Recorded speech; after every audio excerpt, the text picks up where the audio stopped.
All right, everyone. Good morning. We will give it a few and let more people get in here. You guys can see the title of the video. Today we have a special guest. She's actually here with me, former social worker. She's going to enlighten a lot of people and, explain a few things that's going on with the situation for the boys. So, like always, let's start off with if you guys can hear me, press 1. If the audio is pretty clear, just press 1.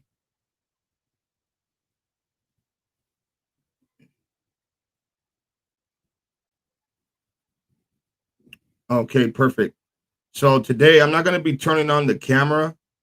She doesn't want to be on camera. Any other time I would have the camera on. We're going to be talking about a few things involving the boys. Thank you guys for all being here. I appreciate you guys. Peggy Moore, Beauty, Izzy, Ebony, Karen, Carla, uh, Danielle, Daniel. Sorry about that. VZ, appreciate you guys all being here.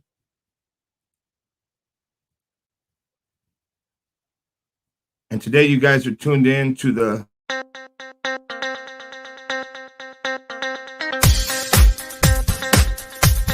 Let's Talk About It podcast. Every Monday and Friday, we will be doing this podcast. And maybe, depending on how it goes, we might actually start doing it on Wednesday as well. And depending on how that goes, we might actually start just covering a bunch of other cases Monday through Friday. So this is Miss Christina. Good morning to you. Good morning. Can you guys hear her? Hi, good morning. Okay, perfect. Yeah, you might want to. There you go. Yeah. Can you guys hear her pretty good? You want to do a quick mic check? Hello, mic check 1, 2, 3. All right, perfect. Okay, so what we're gonna do, guys, is after she's done talking, if you guys have any questions for her, I will put up the phone number and you guys can call in. That's what this podcast is all about, for you guys to interact and be a voice. So the first question, we're going to start it off. We're going to go right into the deep water about the conflict of interest involving Thomas Hernandez, badge 954. Now, according to the reports that Rowe and Crenshaw have put out there, in the report, it says that Thomas Hernandez instructed the social worker, what is it? DPSS. Is that what it is? Or DCFS. I'm sorry about that. That do not speak to Miss Ryan Dean. So my first question to you, Miss Christina, is that normal for law enforcement to instruct a worker, a social worker, to not talk to Miss Ryan Dean? I'll say no to that. Unless they're doing or conducting their own private investigation, he might have been the first one to step into the scene and may have been the first one in the hospital and was conducting his own child abuse investigation or whatever that investigation entailed. Normally, what happens in an interview or into the investigation is once the police finish their interview or questioning of the whole situation, they'll usually fill in the social worker because they already have a report from the social worker. Can you hear me, you guys? I'll go ahead. Mic check 1, 2. Can you guys hear me? There you go. Just okay. Yeah, stay like this. Right there. Anyway, so all in all, as I was saying, let me backtrack a little bit, but basically it's just when the officer conducts his investigation, it might have been where he was conducting his own investigation through his police department.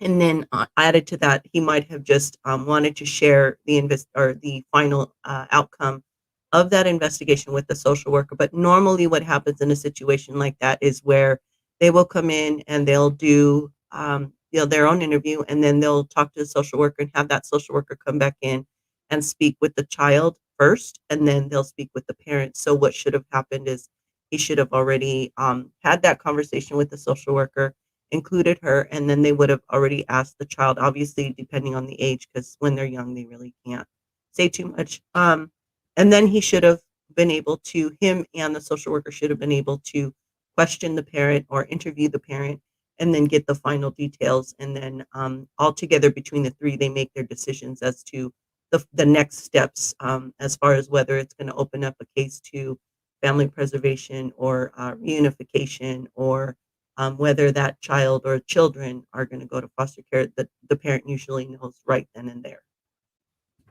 Okay, so pretty much, guys, that is not normal procedure No, then. it's not. Okay, so Thomas Fernandez, by him telling the social worker, do not talk to Miss Ryan Dean, that was a big no-no.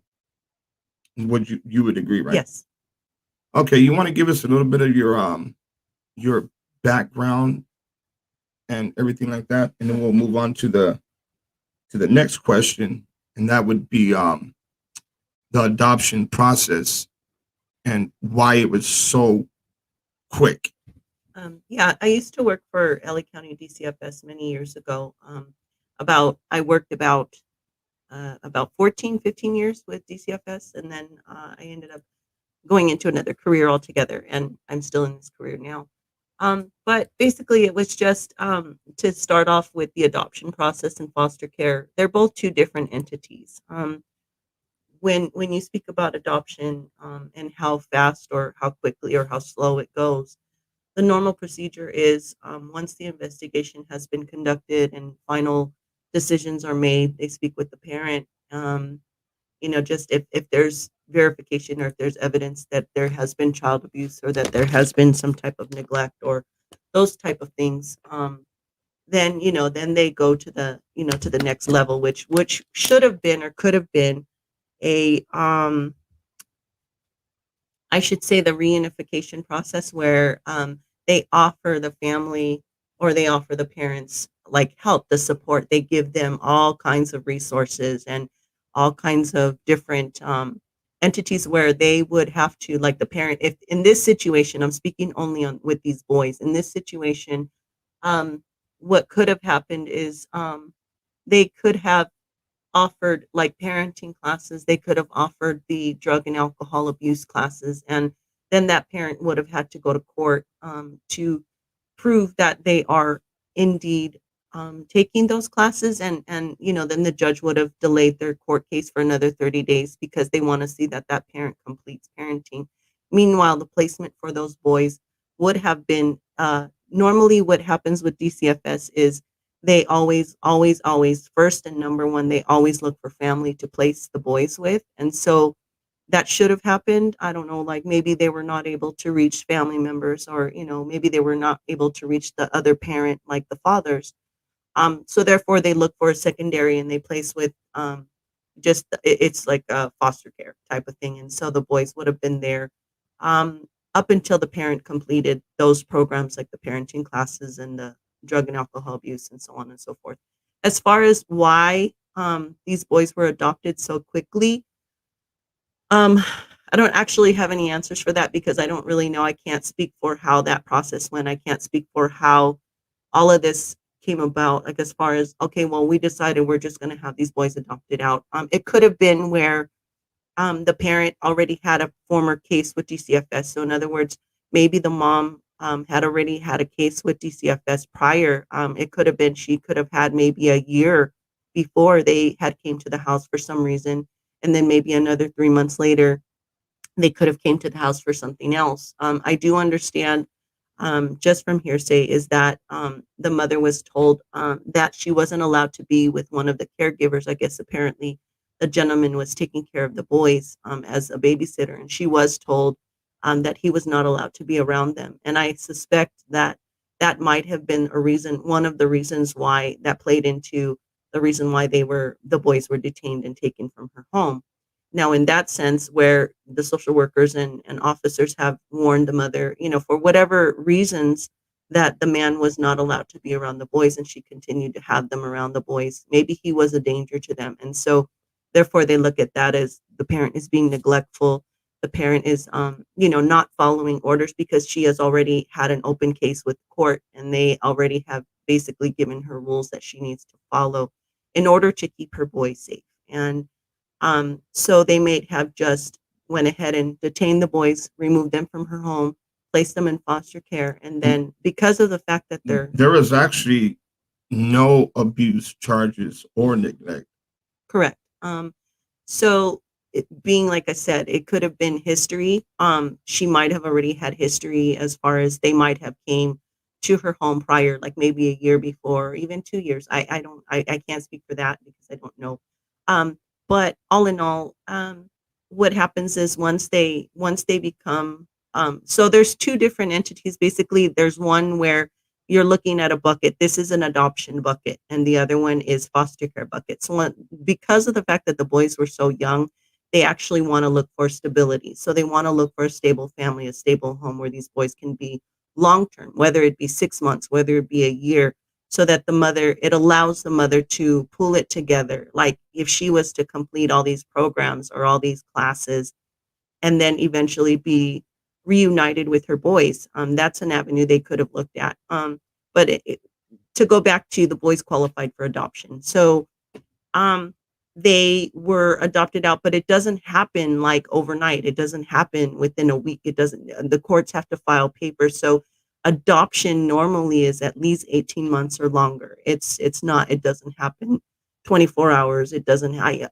could say the exception to that rule would be emergency placement. So say, for example, the boys were removed from their home and they needed an emergency placement. So they were taken to a foster care, but they were already identified as being adoptable. So because of their age, because they're so young. It's most young kids like at this age that they like to see adoption because of the fact that these children need to have a stable home that they can grow up in, and because these boys were so young. So I'm thinking that may have been the qualifying factor because of their age. And because of the fact that they could have been in 10 foster homes as they were, growing up and whatever age they were, because I understand they were like 2 and 3. They could have been in 10 foster homes. And so, social workers don't like to see that, especially at children that age.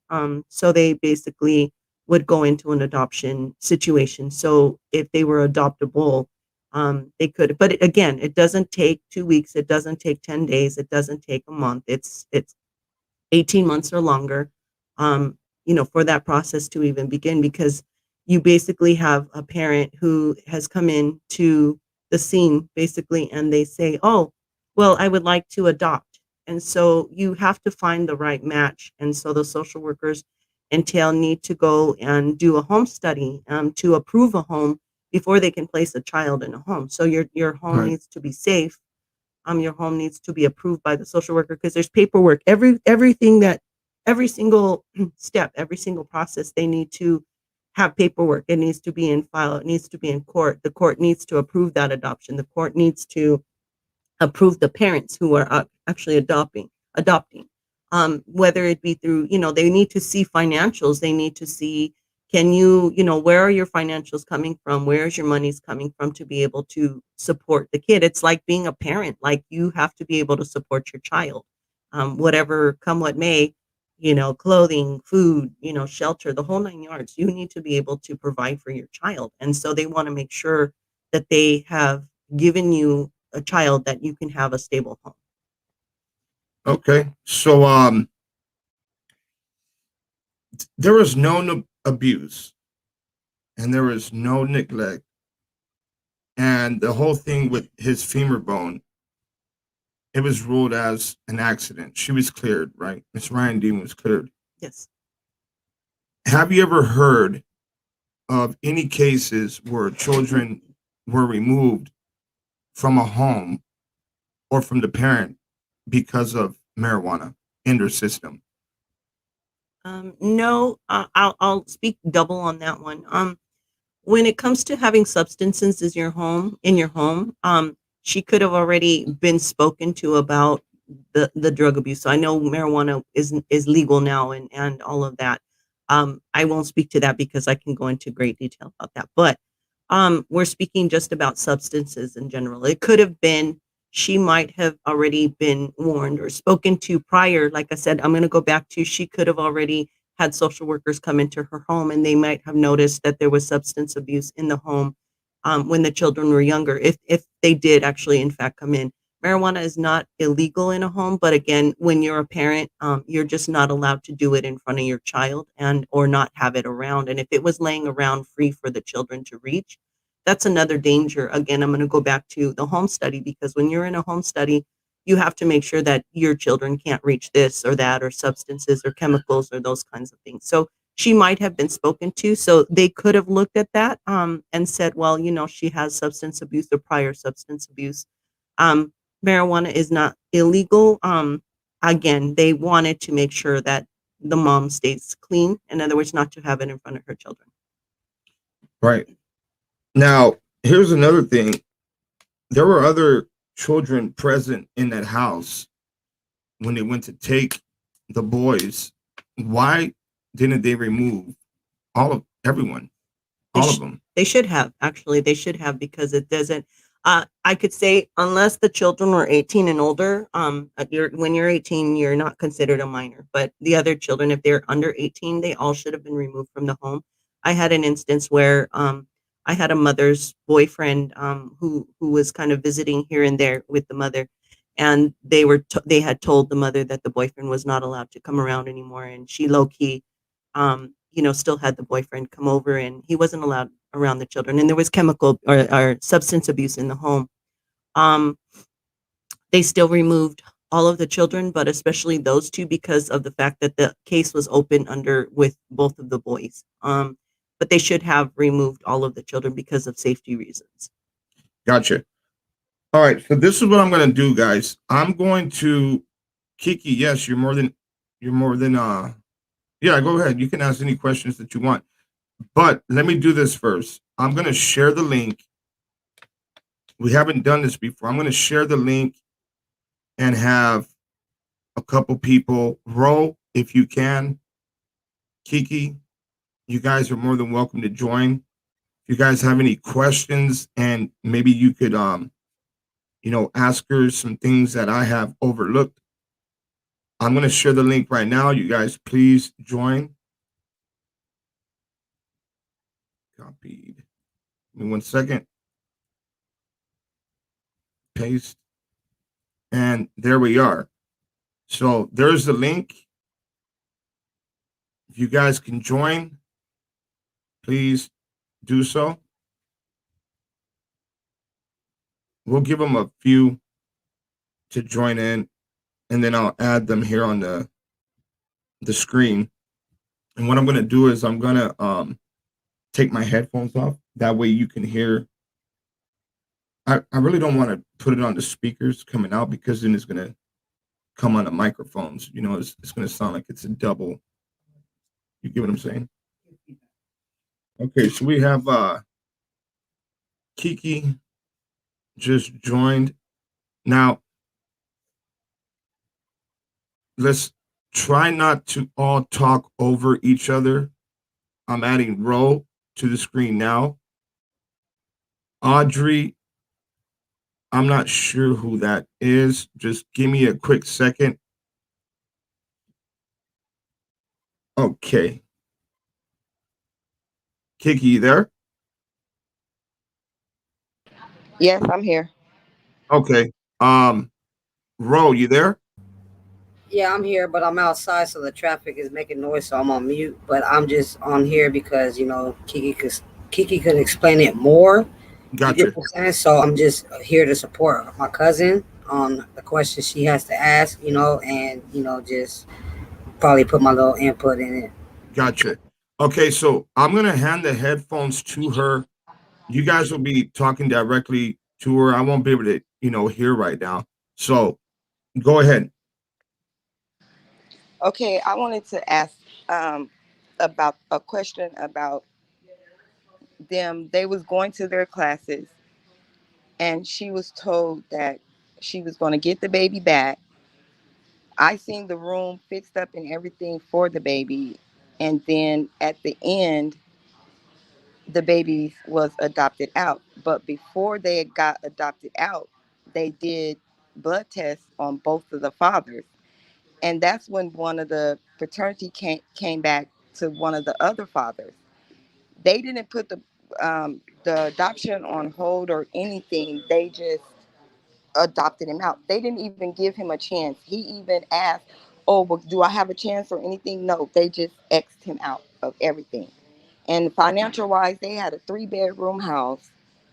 She was working, like, and they was going to their classes, they drug classes, and they was going to their classes for parenting, and they was paying for it. So it's like it's confusing when they was told that they was getting their kids back, and then all of a sudden at the end they was adopted out. And I think that it should have been put on hold since another child came out to be, someone else's. Correct. I would agree when it comes to that situation, as far as the adoption process and stuff. Like I said earlier, that the social workers normally will always look for family first to place the child or to the children, especially because the fact that the parents were taking the classes, they should have been able to. Because what happens is when you first get your child removed from your home or your children removed from your home, you're told you have 30 days to um, at least sign up and start taking the classes like the parenting classes and the drug and alcohol classes and um, domestic violence classes and just all of that entails with what DCFS wants you to do and also what the courts want you to do. So you have 30 days to initially start signing up and at least take one class because it gives you 30 days out um, to return to court or even 2 months out to return to court and show,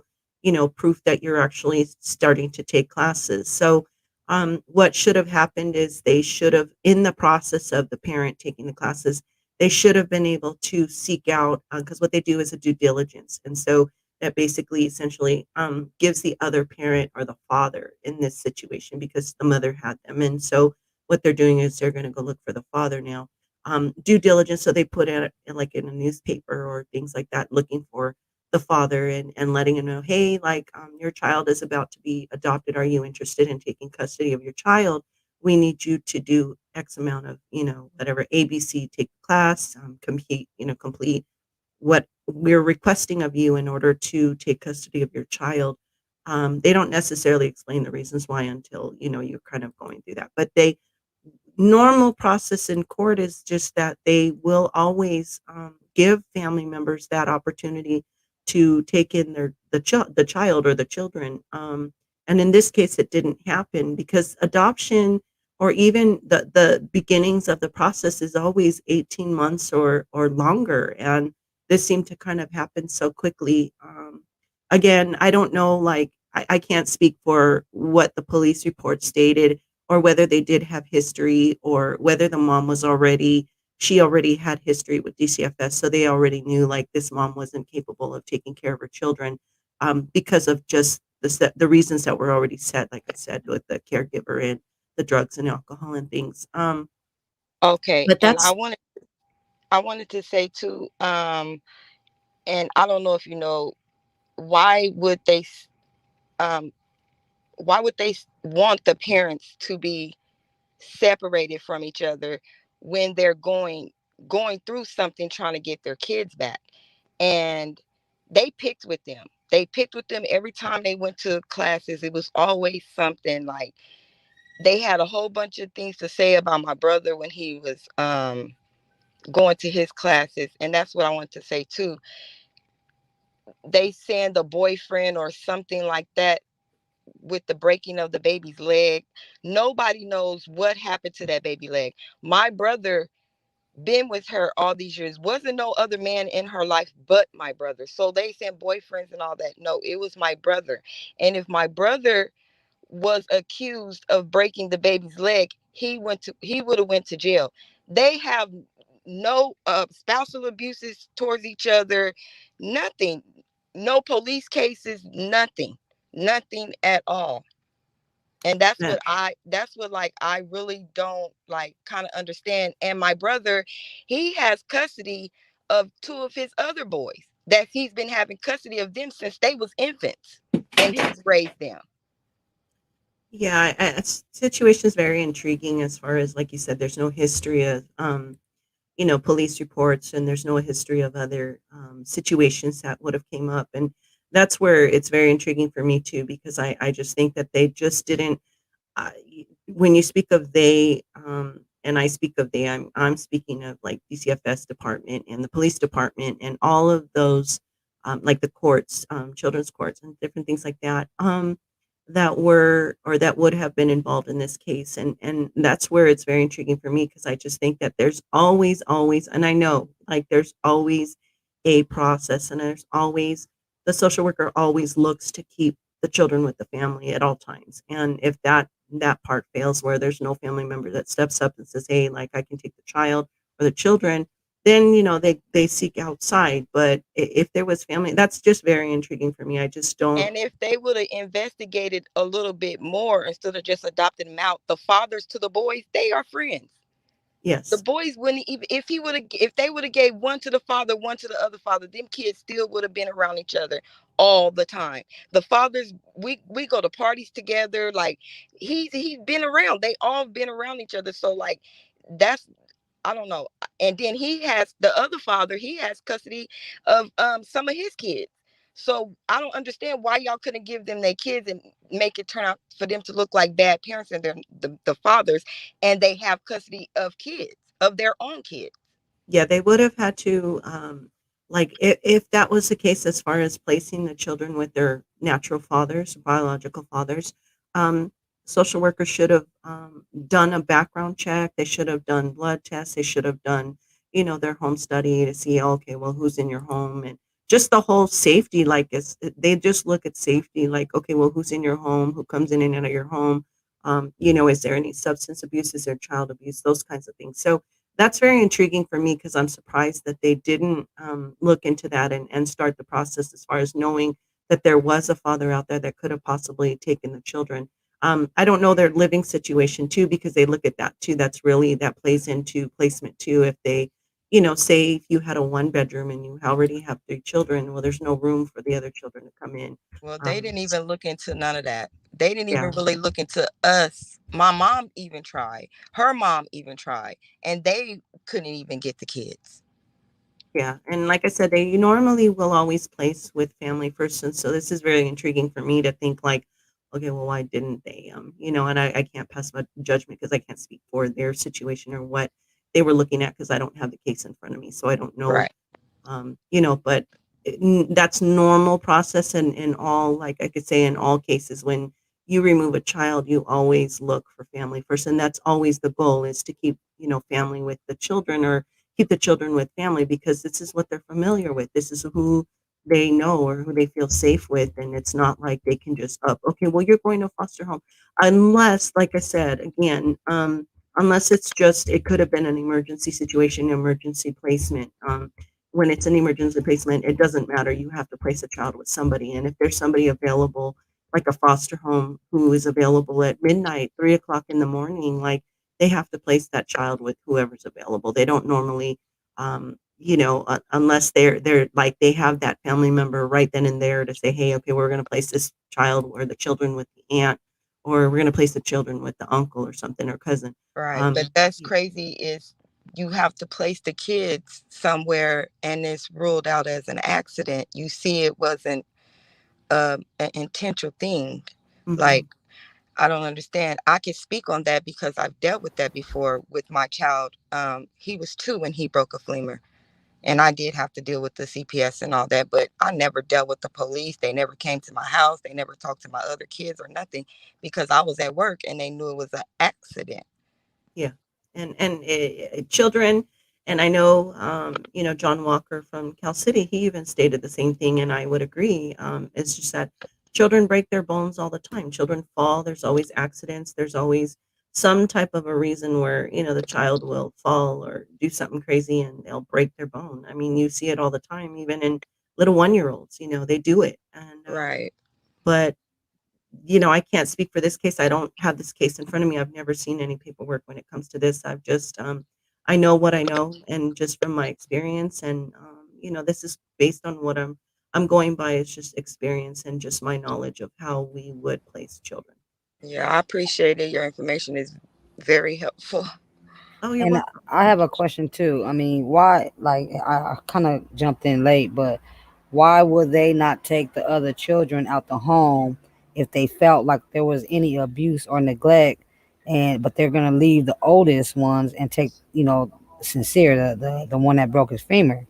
And that's just a red flag within the system, because I mean, why would you fail the other two if you felt like there was any abuse in the home or anything? So I mean, that's just a question that I mean, the paperwork says a lot, and I mean, everybody don't know exactly what's on the paperwork, but with this officer, he's been involved just not even just from the hospital being the first responding officer, but he has went to the house, questioned my cousin, and the way my cousin told me how he questioned them and then questioned the kids. And then even further down the road with the other foster, parent. I mean, he's been there. And then now he's the lead detective on the case. He was at the Cal City way before they took over the case, which I understand they assisted them because they have a small agency or whatever. But he collected evidence. So, I mean, it's just odd to me that he's so involved in these two boys that, went missing when he was there in 2016. And then again, I mean, like I said, he's very known. This officer is well known in the communities, the where the gangs are and stuff like that. So a lot of these officers, when they run into just anybody, you don't even have to be a gang member. You could be affiliated with them as that's your cousin or just your friends that whatever. They're gonna I mean, they're gonna recognize who you are. So when he showed up to the hospital, I'm pretty sure he recognized my cousin just from the community, from where we lived at. I mean, it's just like, like if he has something against, like, okay, now I know who he is. So I mean, let's make it. I'm gonna make it harder for them.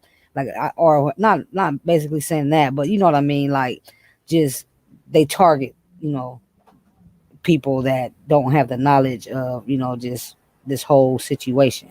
So I mean, it's just a lot. It's deeper than what we all know.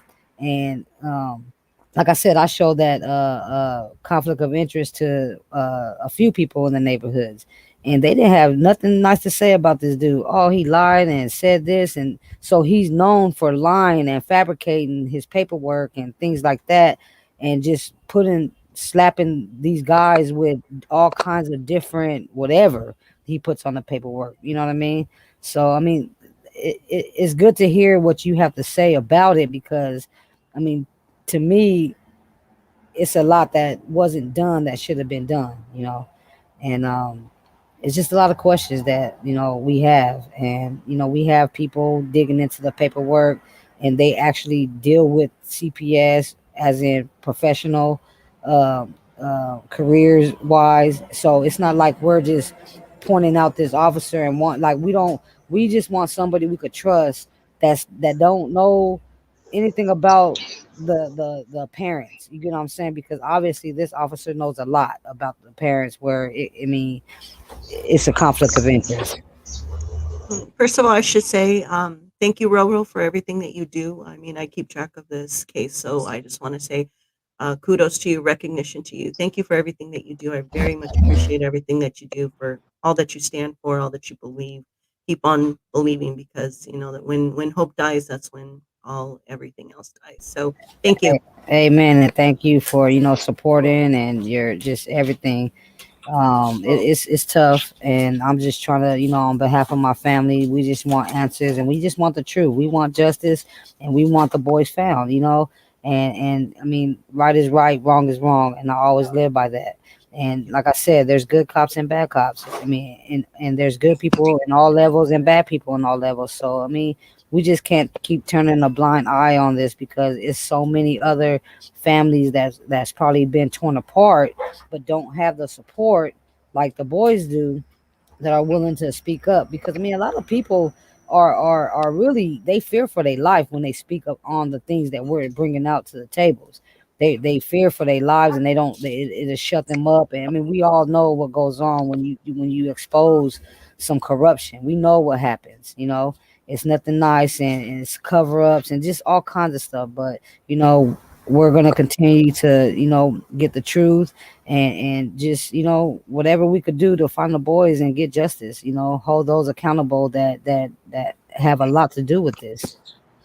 And I know that with the police department, they always their entity, they do separate reports, so it's not like, oh, what the officer says goes, and but it's always shared with DCFS. So DCFS is always first and foremost, they'll do their child abuse investigation, and then they share that with the officer. Because I know I myself have worked with officers before where I have suspected child abuse, or I have suspected, or I've seen, maybe bruises on a child or something.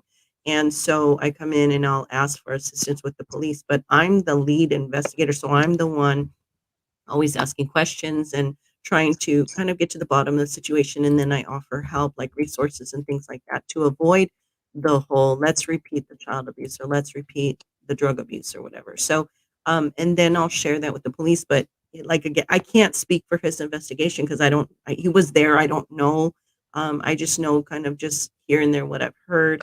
As far as how he handled his aspect of the investigation through his police department, but it's always shared. Like, it's always shared with the social work with department of DCFS, and it's always shared with court. And there's always a court case, so everything is a process. Everything is 14 pages or less, or I should say more sometimes, um, in every single situation, whether it be child abuse or drug abuse, or all of that together in a home.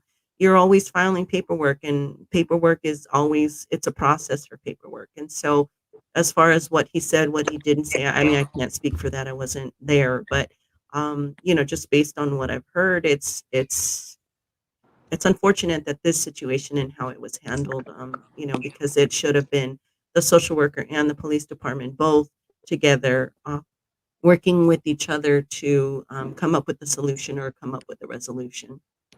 Yes, have I a, agree. Would it be I have, safe to say, with everything that you're hearing, right? Would it be safe to say that Miss Ryan Dean had her kids stolen from her? I have a couple of things I'm to add too, and that I'm might help. actually not free to say that because I don't know. Again, I wasn't there. I don't know. I can't say. I can't. That's something I can't answer. Okay. So one thing that I wanted to ask, so you said that when you go in, you are the one that pretty much is the one speaking to the family in the beginning, especially like in a case like this where a parent brings their child in because they're fussy and something's not right. Um, and then it ends up being, a broken femur, which is questionable, and that's understandable. But so when the doctors or whoever, the hospital calls CPS and the police together, and then the police show up first, or is it normal for the police to not to say to tell them not Join to back. speak with the mother? And what'd you say? No, go ahead. I'm sorry about that. Go ahead. Oh, and then, so is it normal for them to say, don't speak with the mother? And that is documented, right? To not ask her and not talk to her about the situation. Then a child be transferred to another hospital without the mother able to go with the child, and still has not spoken to the CPS. Like, the CPS worker still has not spoken to the mother about what happened. And not only that, there's no sign of no typical sign of abuse, right? So there's no typical sign of abuse, such as, like there's no bruising anywhere else. Oh gosh, my phone's ringing, of course, at the worst time. Okay, Ro, you can keep talking. I have to get this. I'll be back. Okay, I mean that's just one person that's been going through the paperwork with us, and she's actually dug deep in it, and so she knows a lot what's on that paperwork, and like I said, it's a lot of questions, and we just trying to find the right answers. But I see somebody saying that we have to take this to court and all that. Yeah, I mean that's our next move, because I mean we could keep digging and putting it out there, but I mean we can't do nothing. So we will take this to court, and I mean that's our next move. So I mean thank God that my cousin has attorney, and his mother, who is helping us on that too. So it's just a matter of time for that to be exposed in the courts, and I mean, I wish this happened overnight, but it's not as easy, So, I mean, that's really all I gotta say. I just jumped on late, so I missed the beginning. But I want to thank what's the social worker on here name? Christina. Christina. Thank you, Christina, for just giving us the information. I mean, I could tell you are a great social worker. And another thing, the Ryan had to change her social workers a few times because she was having issues with those social workers, and and it's a few of them that she had to change because the way they were, like so it's like, I mean, I don't know. I mean, I don't know how the court works when the judge makes his final decision, and I mean, I know he only listens to, or the social workers and all them put out what on paper, and then the judge just goes off of that. You know what I mean? So again, the corruption to me, it starts with the system, the CPS. Who they have on the case, take processing the paperwork and putting down whatever they put down, and then the judge is going to go off of that. You know what I mean? But So, there has been social workers, excuse me, Rolo. There has been social workers in court, and I've seen it, where they have been reprimanded and they have been basically yelled at by the judge, for whatever incomplete work or whatever they did. That doesn't necessarily say oh, that that the judge isn't always going to listen to a social worker. Or the judge will always go by what the police say, because sometimes it just doesn't happen like that. Sometimes they do find in favor of the parent, especially if the parent has done everything that they needed to do as far as completion, like the parenting classes or drug and alcohol abuse and domestic violence and everything that they're supposed to do. So, just keep that in the back of your head. Just know that it doesn't always happen like that. And then just to answer the other lady's question prior to Roro is just, I think I've already reiterated this already, to say, is it normal, when she said, is it normal for a police officer to tell the social worker, oh no, she can't talk to the parent. Again, I can't speak for that because I wasn't there. I don't know, what the whole investigation looked like as far as what he was looking for, what he was investigating. I do know that when the police come in, they do their investigation. Initially, I believe that he was the first one on scene, so he was probably just doing all of his investigation, and then he should have shared that with the social worker, and then them two together should have already came and spoken to the child and then spoken to the parent. Sometimes they don't speak to the child because depending on the age and knowing what the child can and can't answer, then you all of a sudden you'll go and speak to the parent, and then you work out a resolution, and that should have taken place. Somebody, not to interrupt, but somebody has a question here. It's right here on the screen. It's directed to you. When a cop gives his opinion to a worker about a case like this, they take it as truth based on the fact that he is a police officer, right? Yes and no.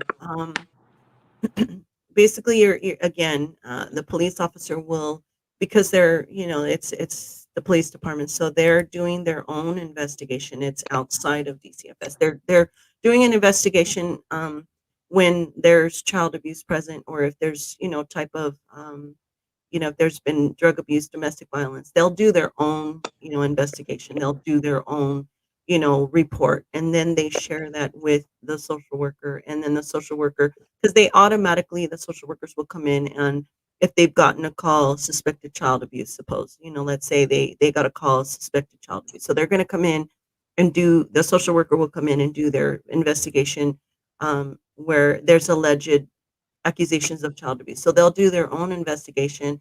It's different, and it's outside the entities of the police department. Although they do work together hand in hand, but they don't, because it's their own department's investigation. So once they come to a conclusion, it's the police and the social worker. But most of the time, it's always, in my experience, it's been the social worker who's always spoken to the parent with the police department right there. But they've already asked all of their questions that they need to ask. They've already asked of the whole party who's involved all of the questions that they need to ask, and so therefore they just kind of hand it over to the social worker, and then that social worker will complete the investigation, and whether they find it, if there's evidence, or if there's not, unfounded, or if there's substantiated evidence.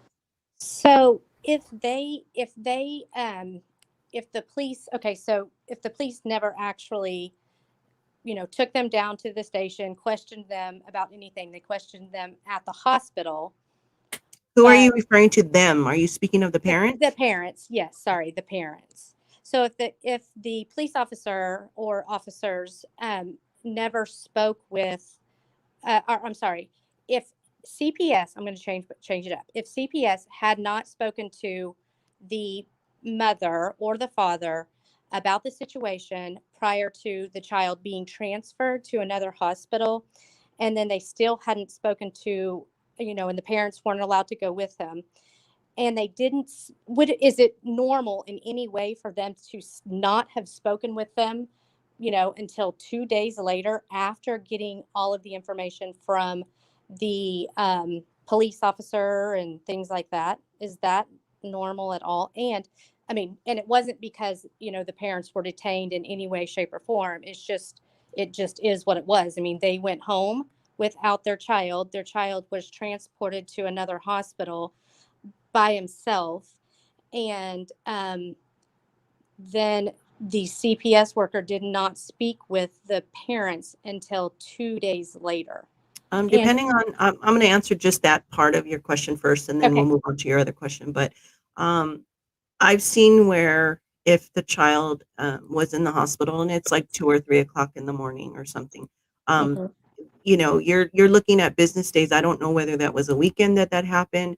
You have to take into consideration business days. So it could have very well taken 2 days for the CPS worker or DCFS worker, I should say, to be able to retrieve that report from what the police department had sent out. It's business day, so we all work off of business days. Right. Again, I don't know the day, I don't know the time, because it could have been a weekend. And if that was the case, yes, it makes sense for them to, to be able to get the report. But again, I'm going based off of, I'm not, as a social worker, and just going to walk away from, the investigation. I need to, kind of fill in the parent here. This is why I'm here. Here's my card. We need to talk, and I would have offered resources and, kind of gotten to the bottom, because I'm already coming into the situation where I already know. It's not like I've been called into the hospital for nothing. I'm just going to show up based on that baby's name.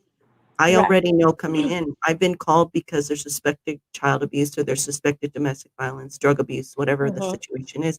I already know coming in, because this is how I'm going to do my report, based on whether, it's a detainment, whether it's, I'm going to provide resources for the family, or, for the parent, in order to keep the child in her home, or I'm going to, offer, other family members let's start looking for family members where I could place the child. I already know this coming in to the hospital. I already know the situation.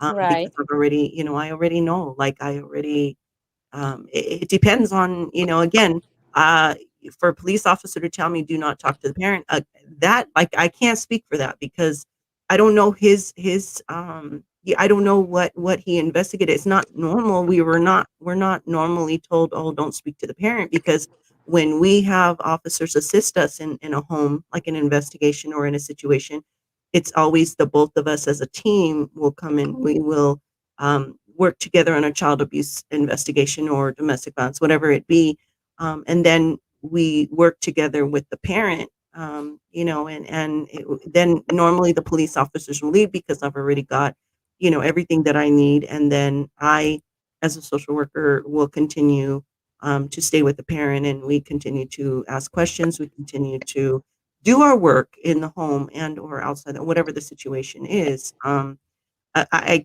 just don't know the details. I don't have the report in front of me. I don't Right. know, kind of what I'm speaking on per se. Like, okay, well, this is what happened, but for an officer to tell me, well, don't speak to the parent. They could have simply just been still continuing to do their investigation. So maybe they were not finished. And so, for me to come in and kind of interrupt their investigation or interrupt their question patterns, those kind of things, that very well could have happened too. Maybe he said, well, at this point right now, I'm still doing my investigation, so please don't speak to the parent. But, I don't know. Like, I can't speak to say, oh, okay, well, So this do is really what they, happened. I mean, so they do, I mean, they can, okay, I don't even know how to ask the question that I'm trying to ask. So, but they can do their investigation. I mean, I know that their investigations are separate. Um, so they can ask all of those questions completely separate from CPS, who is kind of advocating for the child and trying to find out if the parent is fit or unfit.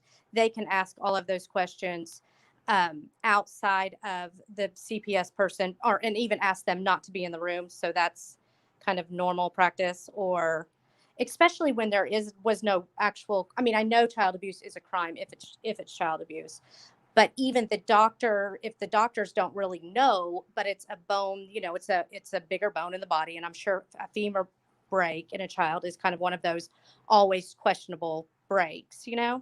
So I'm just wondering why they were the ones that were kind of taking the lead, when there is nothing that I've seen that shows any reason for them to take the lead. Does that make sense? They didn't come into a crime scene. They didn't, there wasn't somebody calling saying that there's a child being abused right now, 911, get here. It wasn't that. It was a mother taking her child to the hospital because he's fussy, and his leg I mean, she's not able to be consoled. And not only that, like, she's appropriate, so the child consoles in her arm. There's nothing in her arms. There's nothing that seems out of the norm.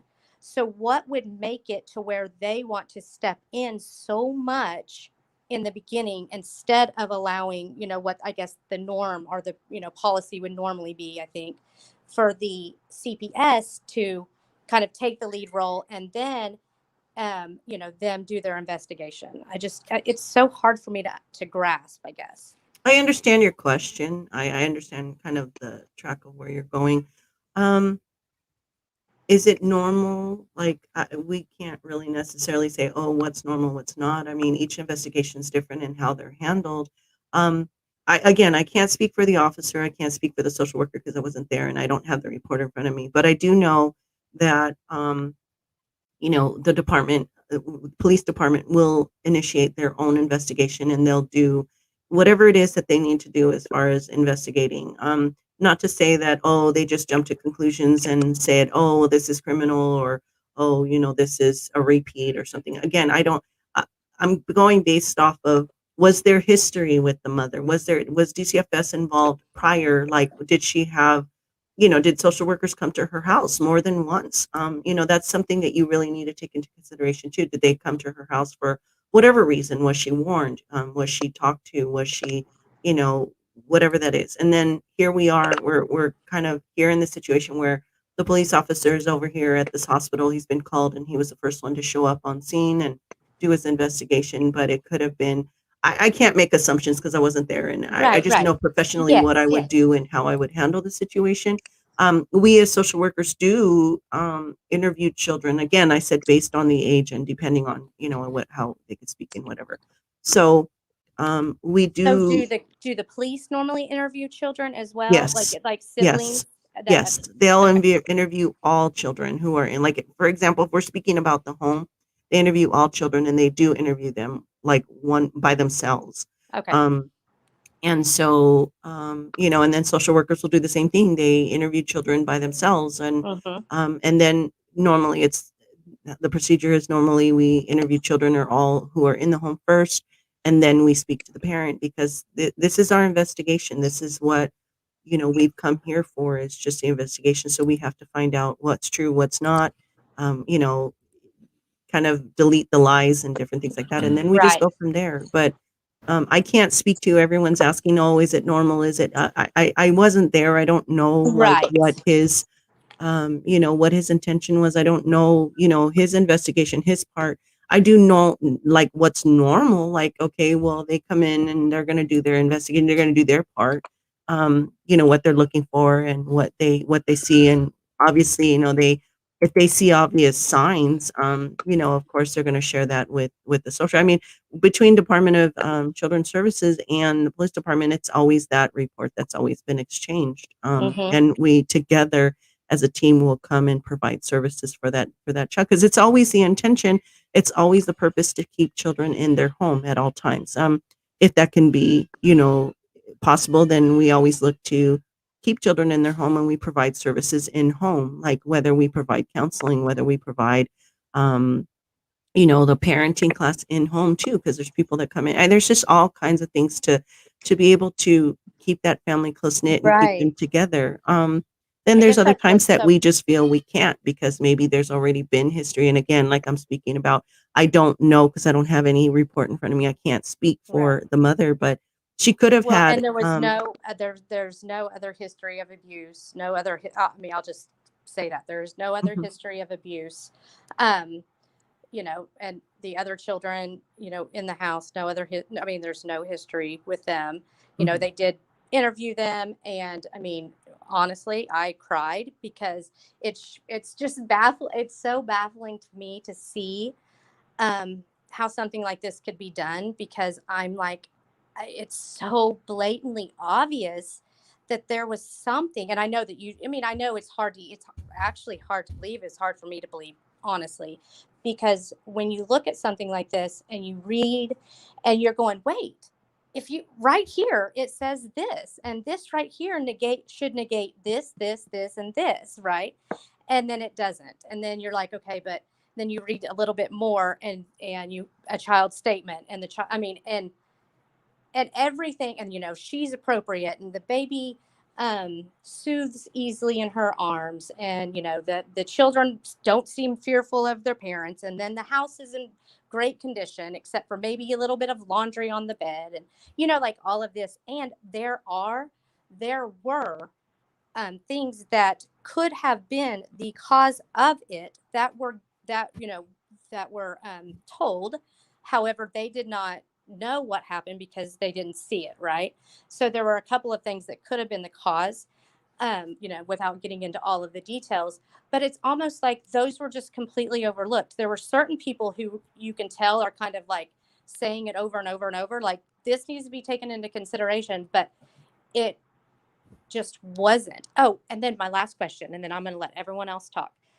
Is it normal for four police officers to show up on the scene for a unknown femur break that is with no other signs of anything?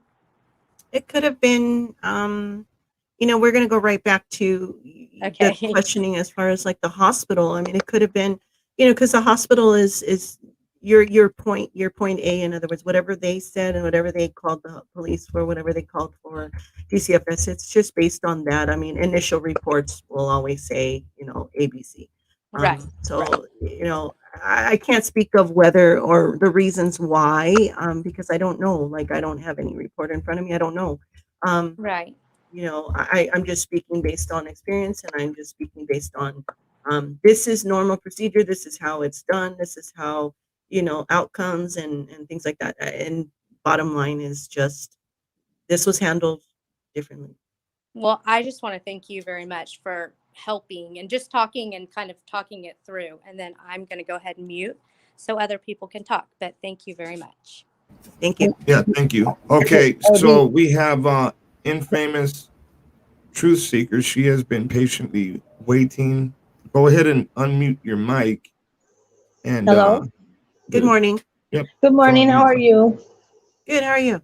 You sound like you sound like you were a good worker. Do you currently work, or you did work for the did you work for Kern County, or did you work for a different A different agency? county. No, I work for a Okay. different county. I don't Okay. currently work there anymore, in a different career. Okay, I just had a question because I'm from Arizona, but I know I've had experience. I was a foster kid till I was 18, aged out till I was 18, but I know that here they have the ombudsman. I think that's kind of circulates throughout the United States to where they can get advocacy and stuff for the parents can if there's issues with the case. But I wanted to find out where would you be able to gain access, because I've looked at the Kern County, like the DCFS, where you can get information and so on and so forth. But like for their yearly assessment of the actual whole entity of DCFS, because I was able to access it for Arizona, like where they actually, they go through every nook and cranny and just see if they're meeting the standards. You know what I mean? Like they have a percentage of meeting, like reuniting the parents, providing services, so on and so forth. And they present these questions that you're able to access and saying, how come the turnover rate is so high? And then, it actually shows the question and answers from the people do. I think I want to say it's the ombudsman that does the assessment, but they do like a yearly assessment on the whole unit of DCFS.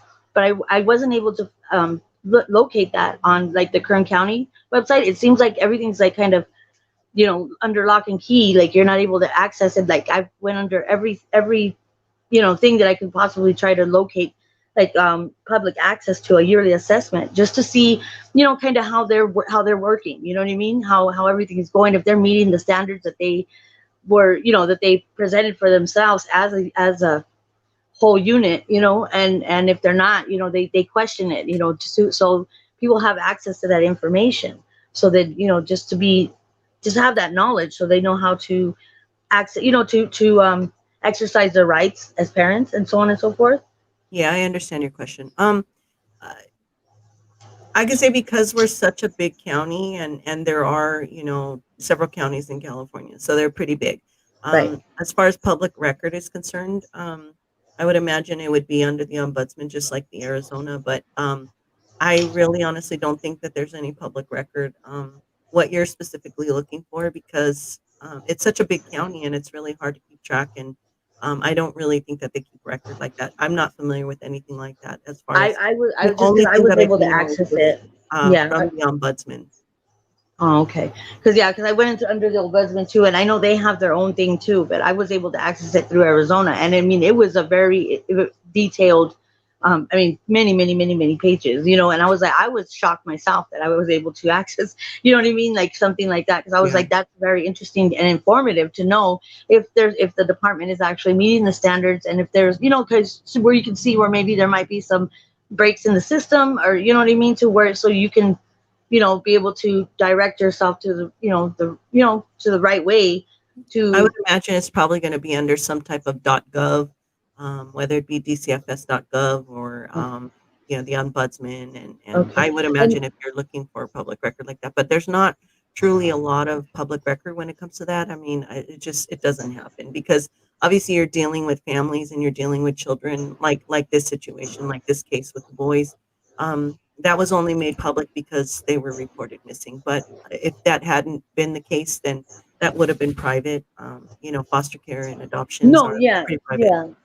Well, I was just saying, because the assessment should be. I mean, I know it's such a big, like you said, it's a big. There's a lot of. It's a big county, and so on, or there's a plenty different. I'm not even using the right words. I'm so like, I got so much I want to ask you, but it's just because it gives you just a better knowledge of how the system's working. So it's just so apparent, because I wanted to know how come DCFS or CPS, or whatever they're called in whatever state that you're in, how come they don't volunteer those rights to the parent? Because there's things that they don't volunteer information, like certain things like if there's a criminal charge, like asking you to do a urinalysis test and so on and so forth. So if there's proof that they have that, and there's a criminal charge here in Arizona, if a police officer, and there's an actual criminal charge or something that's pending, then the DCS would have have full reign of requesting you to do your analysis, a hair strand, and so on and so forth. They But if do there's actually. I'm sorry, excuse me, but they do. When we come in and interview a parent, parents normally will have to sign forms, and we always come in with forms. So, yeah but those, we always tell the parent, okay, well, these are your rights. You have the right, whatever, to say this, or you have the right to deny this, and it's always been that the parent never. We never leave a parent's home, or we never leave the home without them understanding their rights, and we always make sure, because we have them sign a form to state that they do. And sometimes the parents will say, oh, well, my rights were violated. I didn't understand this. Well, the social worker explained it to you, but you didn't understand it, so you should well have they asked. I yeah, and I'm not knocking you. I'm not directing it towards you personally. I'm just because I like I said, I aged out of the system, and I did have a short time experience with them, with my 7-year-old, and I never I have 4 kids total. You know what I mean? But it was a very traumatic experience for me personally. And I actually did the footwork and actually started researching and looking. But I mean, it took a lot of work on my part. But it's like, if you don't have money to pay for an attorney and so on and so forth. I mean, they give you that little pamphlet, but it doesn't really, like they, from what I understand, you don't have to let them in your home. You can meet them at the office, at the DCS office. So if they come to say that they want to speak with you, so on and so, you don't have to let them in your home legally, unless it's like something that's really serious, like where there's abuse, and that people have heard it, and like I said, like if it's that critical. But is that true, or is that not true Each in situation California? is different. Whether we can be denied to come into your home, all cases are different, all situations are different, all investigations are different. Whether they're investigating for child abuse, domestic violence, substance abuse, Right. maybe And all then three. one more question. I'm sorry, I don't mean to interrupt. I'm That's okay. just I have adult ADHD, so I get these bright ideas and I just want to kind of get it out. So Yeah, try so to make it a little quick because we got to take a little yeah, break. yeah. So I was curious too. So what would someone do if they wanted to try to pursue, like after it's all said and done, are they able to pursue, um, you know, if things didn't go right in the case, like legally, are they able to do that? Do you know? Like to pursue, like investigating like the caseworker that was in the case, and so on and so forth. Good question. Are they able to investigate the social Like worker? after like the adoption has been done, but they think that they maybe the rights haven't been, you know, they haven't been able to. It's Go ahead. normally once, if we'll speak on adoption. So if you're saying adoption, once that's over, it's over. It's adoption. It's adoption. I would say, as a parent, like, I'm going to speak as a parent because I'm a parent too. Yeah. But I would say, as a parent, I would be one to, because I am one. I'm one to speak out when I feel like my rights have been violated. I'm one to say so. And as a parent, because you're going through that process, speak out. Say something. If you don't understand, say something. If you are not clear on, say something, because once the adoption hits and once it's final, there's nothing you can do to go back. As far as investigating the social worker, whether they did you wrong or whether they did you dirty or whatever, Right. speak out, say something while you're going through the Just go up the process, ladder, because they're right? going to say, well, that whole process happened. Why didn't you say anything? Because there are parents that kind of get scared and then they shut down and don't say anything. And then at the end, they're screaming and crying. Well, you should have said something. And And I, as it's a more parent, I detrimental. for sure would want to speak out. I'm a parent, so I'm gonna say so. I'm gonna say something. I'm a parent. I'm gonna say something. If I don't Right. understand, I'm gonna say something. So if So anything, like just go up the can we ladder is go what you're back and, saying. and repeat history? No. Can we go back and change, the events? No, because, as a parent, why? Like, why would you even put yourself through that? I'm speaking as a parent now. I'm not speaking as a social worker. Right. As a parent, why? Why would you, you should have already, like, it's gonna be too late. You shoulda, coulda, woulda. Once the adoption happens, you shoulda, coulda, woulda. You know, Right. as a parent, speak out. As a parent, say something. So, As a parent, so ask you would questions. just go up the ladder, right? So if you're not getting the answers that you think that you're not getting the right answers, you just go up the ladder, right? Just go up and just keep going up Yes. until you get the answers that you're looking Yes. for, right? Yes. Okay. Because Okay. you Thank know, in you. the beginning of all of this, the social worker should have already given you resources. So you're Right. gonna, you know, and they make sure because you signed to it that you've been given resources. You signed that paper stating you were given X amount of papers to know that you can reach out to this person, to this entity, to this agency. And so Yeah. I'm speaking to you as a parent. I'm going to reach out to those agencies to make sure that this all, you know, Yeah, and no that doesn't one else always is closed. happen, you know, I'm because gonna sometimes speak out. the Yeah, turnover rate too, you know. Somebody, my yeah, caseworker got switched right in the middle of my case, yeah, and then you know the new caseworker wanted to go backtrack everything again when I was already in the process of getting unsupervised visits.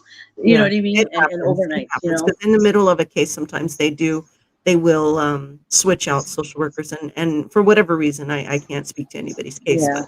but it Okay. does Well, happen. thank But you. as a parent, speak out. Yeah. Thank you. Thank you for that information. Okay, Okay, guys. So can I say we're something going real to quick take before we go to a break? quick break. In the process of that break, I'm going to have a video playing for you guys. And then when we come back, we are going to have LA Kai is going to be on the platform, as well as CPS News Network. And you guys just go ahead and chit chat amongst each other. If you have any questions, I'm going to also allow you guys to call in. I will share the number as soon as we come back right after this. Guys, I want to say thank you for being here on today's podcast. Every Monday and Friday, I do what is called Let's Talk About It. And I give all of you guys the opportunity to call in and we can talk about different cases that are going on. Mainly the boys. That's mainly what I focus on, are the boys, or Monique Figueroa and Gloria Huerta. So far, everything has been going well. We've been getting a lot of people calling in, a lot of questions, a lot of concerns. So my question to you now is, do you think we should start doing a live feed podcast on Wednesday? So it would be Monday, Wednesday, and Friday. If I could get, I don't know, about 500 thumbs up, then we will go ahead and start doing the podcast on Wednesday as well. If we could get over 1,000 thumbs up, then we will add another day too. So every 1,000 thumbs up, we will add a day. And if it ends up being Monday, Tuesday, Wednesday, Thursday, and Friday, then so be it. As a matter of fact, for Monday, Tuesday, Wednesday, Thursday, and Friday, let's see if we can get 4,000 thumbs up here on this video, and we will do Monday, Tuesday, Wednesday, Thursday, and Friday. Wait, did I say that right? Monday, Tuesday, Wednesday, Thursday. Yep, I sure did. So, 4,000 thumbs up, and we do it Monday through Friday. Saturday and Sunday will be my rest day. So you guys let me know. Well, your thumbs up will let me know. And of course, in the comment section, go ahead and leave a comment. With that said, thank you guys for all being here. Right now, you guys are only watching this brief little commercial for 3 to 5 minutes because I have obviously stepped away from the microphone. All right, guys, while you're waiting for me to come back and get on the microphone, I'm going to go ahead and play a song that I recorded about 5 years ago. The other day, I put up a community post that said, hey, guys, a lot of people know this, but then there's a lot of people that don't know this. I used to record music, and I used to record music for a very long time. I actually walked away from a couple contracts. This is not the only song I've done. There's a lot more. But this is the only one I'm going to play for you guys right now. A lot of people said, yes, let us hear it. So here it is. While you guys are waiting for me to get back, I'm going to go ahead and play some of it right now.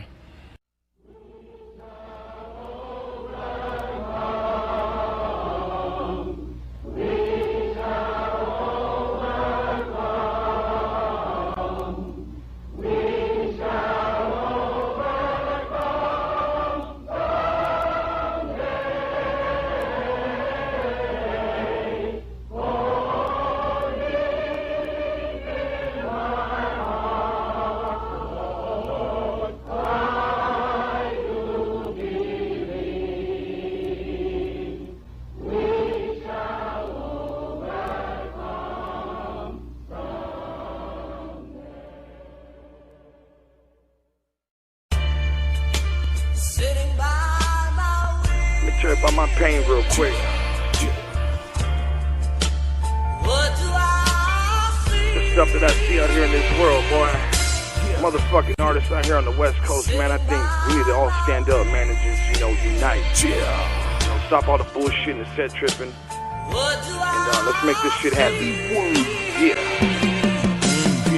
I see the world through my rear view. I see the pain in the streets and what everybody's been through.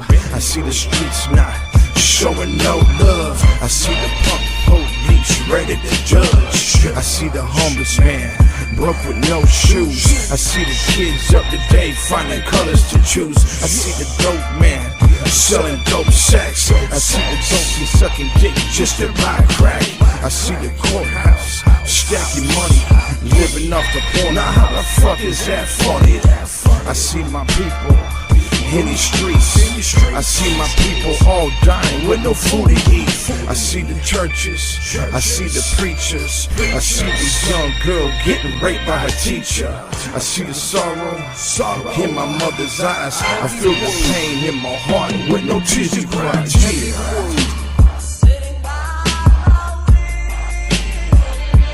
All right, guys, so that is it. I'm going to be sitting back down in front of the microphone, and we are about to get back to our podcast. Let's talk about it.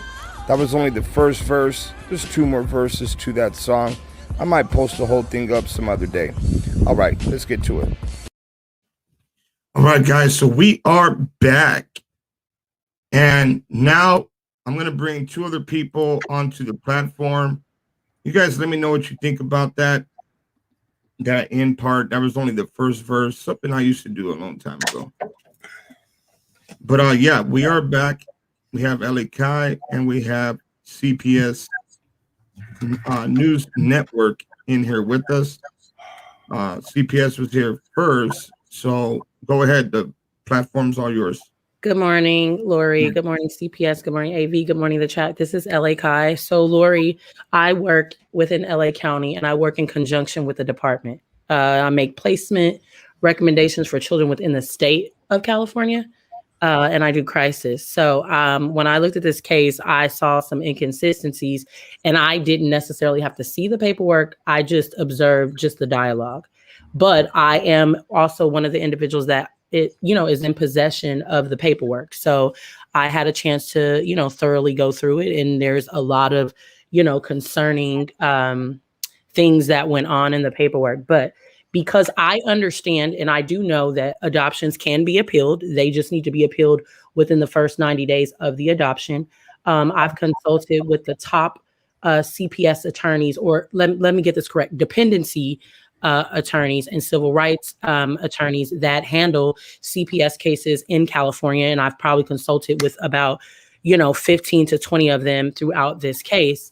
And there's also another 2-year statute limitation after that. But what I would love for you to explain, Lori, because even I've gone through a lot of AV's chats and just chats throughout this case, and I think that there's a lot of misunderstanding of several things, but there's like really 2 of them that I want to speak light to because I saw, some dialogue going back and forth throughout, multiple channels.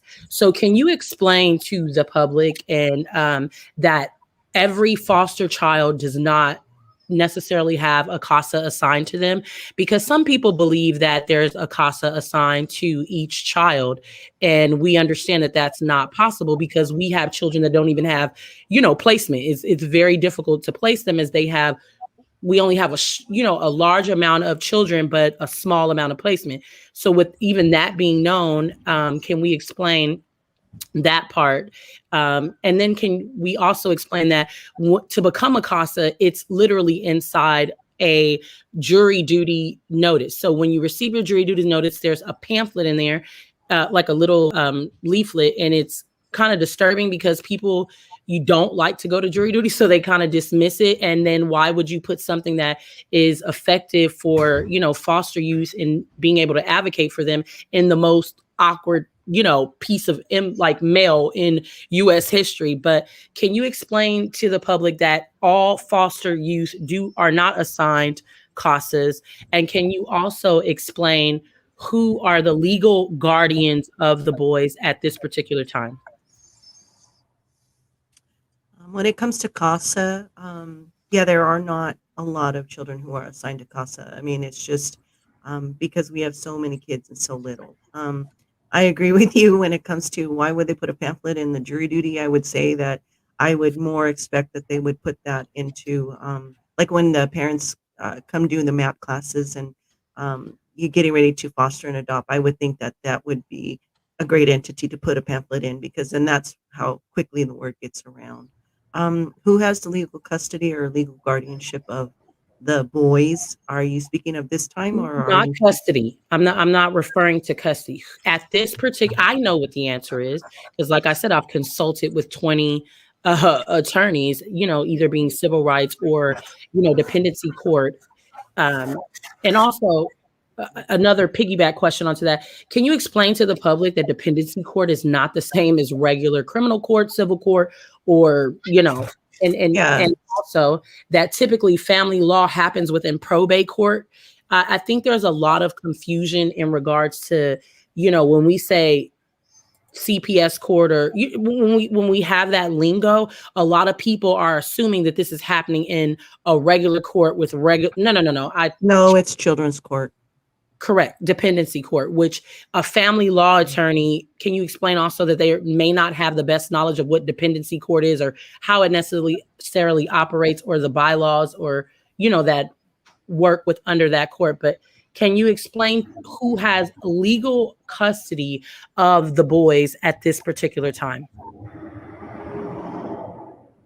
Okay, so when you're speaking of children's court and when you're speaking of legal, like criminal court and regular, it doesn't happen like that. The children aren't just put like for like family court, like divorce court, things like that. They're not in that type of arena. It's more of children's court or children's dependency court is a whole separate entity. It's different than because it's just like the judges are, they have their specialty into how they deal with the families and how they deal with the children because sometimes the children aren't present in court because they just for their safety or because depending on their age too, what they can and can't answer. So at times you guys all are familiar with like child therapy, children's play, those kinds of things. So those aspects actually come into play too because they're going to ask the children questions, but they're not going to directly ask them, hey, so did this happen to you? Or, can you tell me about this? Or there's a certain way that we question children. And there's a certain way we question adults or the parents too, but there's absolutely a certain way that we go about asking children. Yeah, obviously, depending on the age and depending on their skills as far as communication is concerned. So sometimes the children will be in the back, like not even able to see the court and stuff. Because obviously, little children they get scared. So you're speaking with little children and you're asking questions of them, or you're playing, like defining the play. So what happened? Show me what happened, or and they're behind the scenes. In other words, they're not necessarily in court. They don't go before the judge and do all of that, where the judge can hear the answers and the court can hear the answers. Children's court is totally different than like criminal court because it's not criminal. Like it's not like, oh, this parent has been accused of child abuse, so we're going to go to the criminal court. No, it doesn't happen like that. That's just for felons or divorce court. Let's take the child into divorce court. Well, no, that doesn't happen either. It's a whole specialized Can I interrupt really quickly? Yes. I'm so sorry. Can you explain, right, that because I think it's hard for people that are not familiar with dependency court, how a allegation of child abuse, which is actually a criminal act, right? Correct. There's medical neglect. I mean, there's so many, these are criminal acts, right? Yeah. Explain how the department can base their removal or decisions based off of allegations that are not necessarily proven and they don't translate into criminal charges. Because in the department, we see a lot of allegations in regards to charges. And if the department are going to deem these charges fit for removal, then criminal charges must, right? Especially for physical abuse, right? Or medical neglect, right? These charges are criminal charges. Like, Yes. and That's why when we say, oh, the police showed up. Okay, well, that's typical if there's signs or allegations of Yes. child abuse. However, I don't believe that the police will ever trump DCFS unless the parents are going to be taken into custody and charged formally, the district attorney by the district attorney to support whatever DCFS is doing. Also, can you explain that a lot of times there are allegations where there's removals, but most of the time they do not support criminal. They're never charged criminally. And how is DCFS making the allegation and using that as a removal, but not following through with criminal charges? Right. In this situation and with the boys and all of that, I can't speak to the social workers. I don't have the report from it. I don't see it. Not them in particular, just particular DCFS cases that have, abuse criminal and charges, stuff like that. but Yeah. they don't follow with criminal charges. Right. So if there's because it's always when we walk into a home, we already, get the report from. So it starts as far as like when someone calls in to the hotline and says, oh, this child we suspect, or even maybe a school will call, or maybe an honest person will call. We normally will get the report from them, and then we'll go out because we already know, like we're already familiar with what we're going to be looking at, what we're going to be facing when we come into a home, or whether we come into a situation or an environment. And they're suspected. As people will always allege child abuse. I mean, you get it every day, and a lot of times it's unsubstantiated. But when it is substantiated, that's deemed for the child to be removed from the home and then placed into foster care, and then we provide services for the parent. Obviously, there are criminal charges, with say like, and I don't want to be like, oh, it's the fathers, and it's not like that because it happens to both. But for example, let's say, maybe mom's boyfriend, had been living there and he got out of control and abused a child. Well, now we're going to press criminal charges on him and remove him from the home. And we're going to let them know, like, hey, well, he can't come back to the home. He can't be around the children. He can't be around you. A lot of times the mothers or the females in the home who have the children will say, oh, well, I need him to be around, or and they stand for him, and so on and so forth. So, but still, there's laws to be followed. There's rules to be followed when it comes to all of that. And whether or not there's charges and whether or not that they follow through, the department should be following through, because you track yourself by paperwork. You're committed to a file, in other words. And so, you have to take that back and forth to court, and you have to present that before the judge. When I'm speaking of judge, I'm speaking of dependency court, children's court. And you're having big communications with court, and you're having big communications with just everybody who's involved. And so, yeah, you better like CYA cover your butt.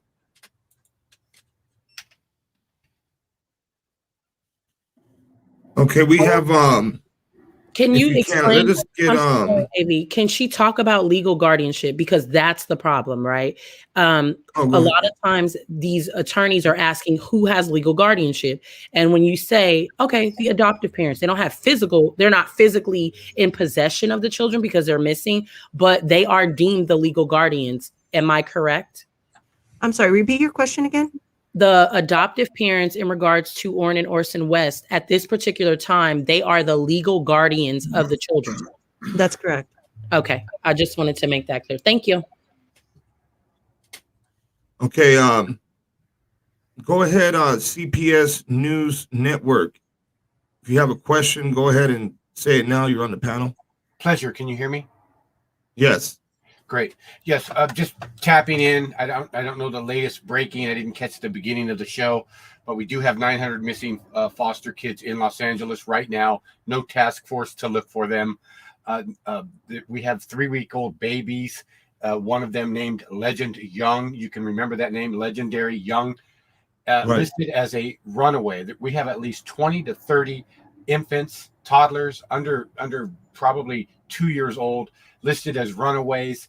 How is that? Is that if that's social work? How is it that they're listing infants as runaways with no last known whereabouts, last known seen, possibly with mother, possibly anything, nothing? They don't give no reference points. They don't even give colors of eyes. You just have a cluster of so many. And so that's like one of the biggest unspoken, no investigative agency in Los Angeles has ever investigated or talked about it, talked to the DCF director, talked to police, why they're putting these dare bumper stickers, when maybe they should put missing kid LA bumper stickers on all their freaking police cars. And that we know that there could likely be collecting in excess of $200 million for missing foster kids. They don't know where they are. There's no task force to look for them. How can they legitimately go out and get more children when they've lost? They don't know where 900 are. Shouldn't that be their priority? Those are the most right. Absolutely. So there are 900 children missing from the foster care system. Yes, missingkidsla.org. You can just go there. You can very quickly, it'll show you all, you do it all, and it'll show 800, 860. It fluctuates between 850, 950. Wow. And then if you do a search for all runaways, and then you go to the back page, you'll find the babies, all listed as runaways, a bunch of them. And it's at probably at least 20 under the age of 5 years old. And no reference points. The pictures aren't right. The pictures are blurry.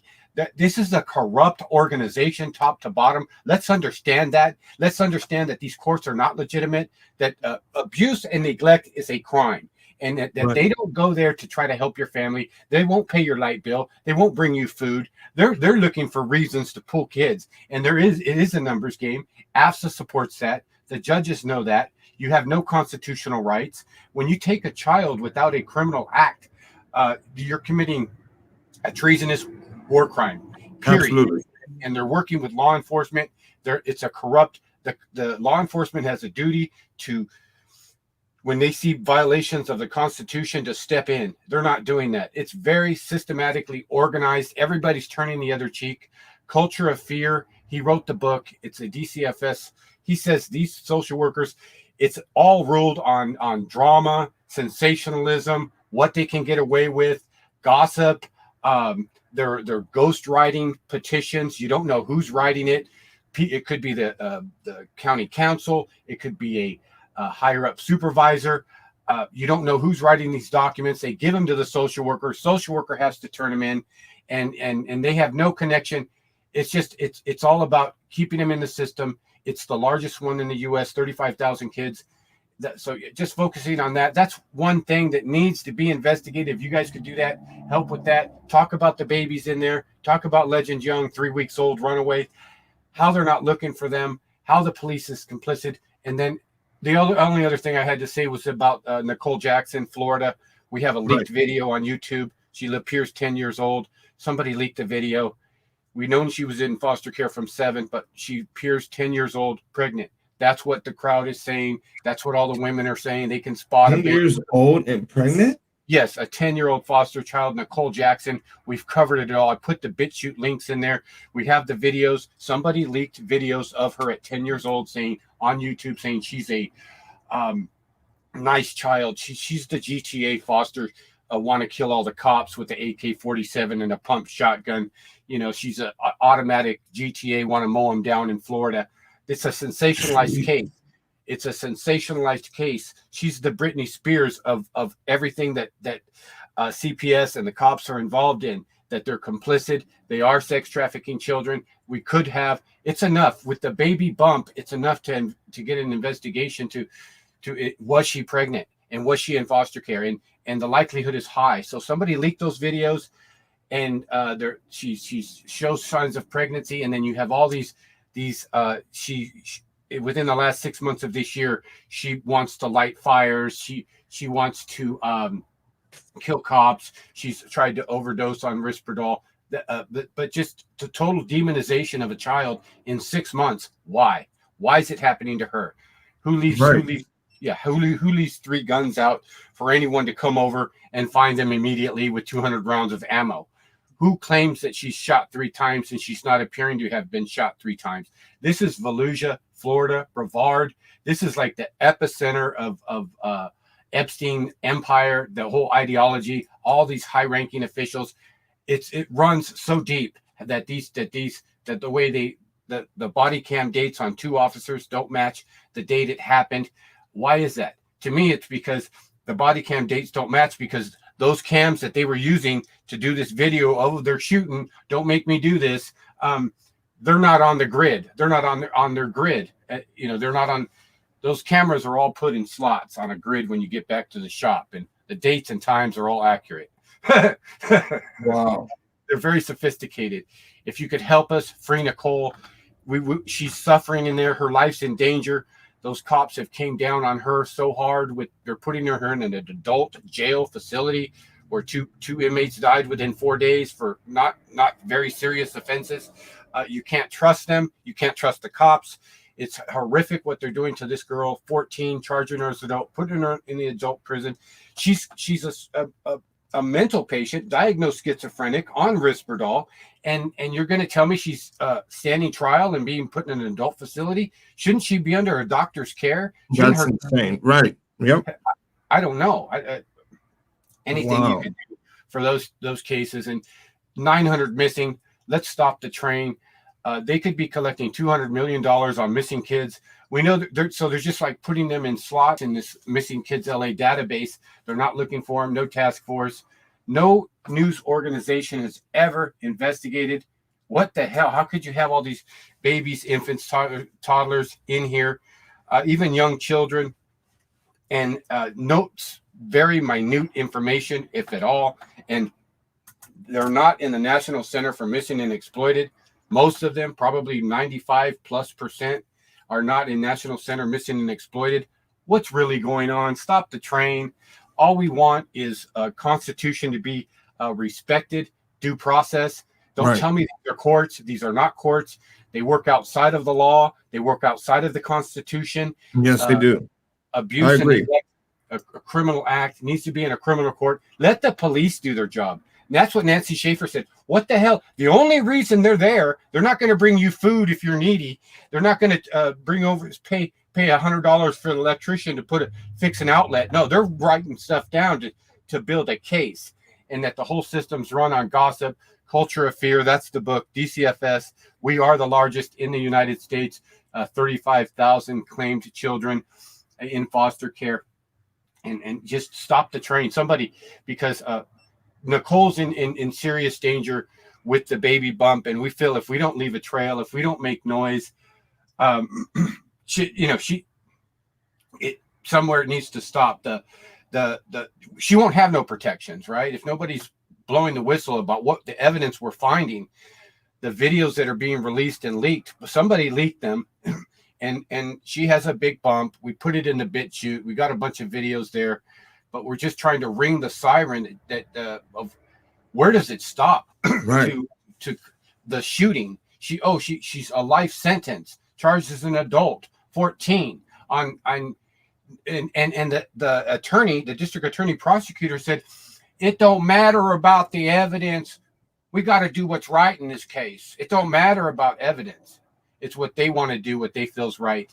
So yeah, I'll just end it there. That's sick. Hey, where can everybody find you at? Just right here, CPS News Network? Clear. On YouTube? No. They shut down that channel, but we are on Facebook, heavily on Facebook, always censored. We had 3 million views for 2 months straight. They shut it down. They shut us down. And then now, it went from 300, it's down to 100. There's lots of censorship out there, but CPS News Network, Facebook, constantly. The BitChute links I put in there. And we do have a website that shows the Great Wall of victims and predators on cpsnewsnetwork.com, where you can go down and one viewing one time, and you got 600, 700 pictures of victims and predators, and all these children that are dying. They're being murdered. They're being black market adopted. Nobody's there. No police, no fire chief, no politician. They're being put in the attic. They're decomposing in the attic. Charisma Marquez, Arizona, decomposing for 2 years. They're going out, adopting another baby, writing her off on their taxes, collecting adoption money. She's dying in the attic. Her brother and sister are being tortured beneath her. Charisma Marquez, Arizona, nobody there to say this is not going to happen again. So anything goes. Anything goes in this system. What else can I say? Don't tell me there's any legitimacy. Don't tell me it's a court. That's not a court. There's not parameters in there. Culture of fear. They documented it. He said that the document. They have cleaners that go in the end after the case is processed and clean everything and make everything look pretty on paper and then put it away in the file cabinet. That's how they do it. They're that got it all.